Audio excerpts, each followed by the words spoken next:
Of the century, and other critics have called it the best musical in the history of the American musical theater. And here to join us for a second session and to tell us about My Fair Lady in Camelot is the writer-lyricist, Mr. Alan Jay Lerner. Let's greet him. Back again. Welcome to round two, Alan, and it's nice to have you with us. Delighted. Now, Alan, what was there about George Bernard Shaw's play Pygmalion that attracted your interest, and how long ago did you first become interested in it? I first started on My Fair Lady in 1952, and Lo and I worked on it for about 5 months, and then we disbanded, we gave it up, and then we came back to it 2 years later. And the reason I wanted to do it was I was in love with the character of Higgins, actually. You know, in the play Pygmalion, Eliza Doolittle, ever since it was first written for Mrs. Petra Campbell, is always considered the raison d'etre for Pygmalion. But to me, Higgins was always a far more interesting, far more complex character. And presumptuously, I'm sure, I just felt that he wasn't completed as a character.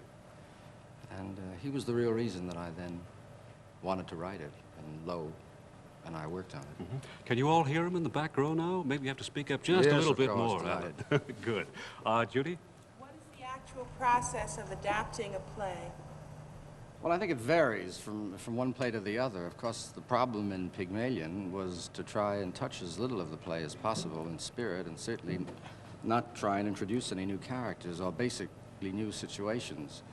What we did in the case of Pygmalion was expand it and explore it.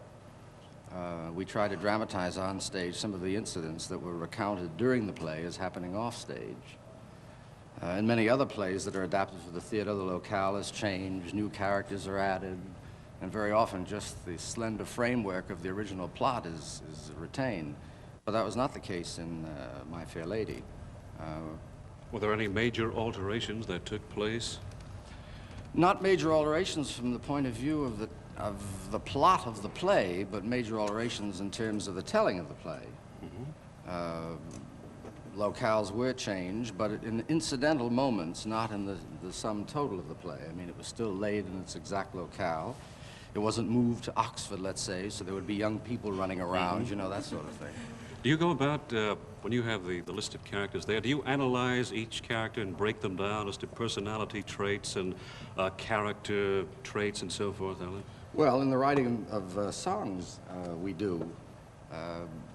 What I try to do is develop an antic of a personality and expand it into a lyric.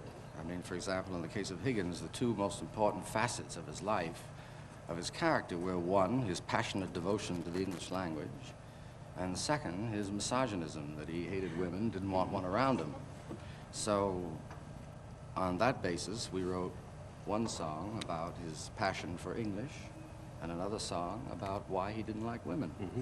And you also had to write these songs for a non-singing actor, is that right? Well, in the sense we had to out of our own personal choice. It seemed to us that it would be most unfaithful to the play to have the legitimate baritone singing the lead, and that in order to retain the flavor of the character of Higgins, that it should be an actor and songs should be written in a style that an actor could perform. Mm-hmm. Well, let's meet now a gentleman who portrayed the role of Professor Higgins for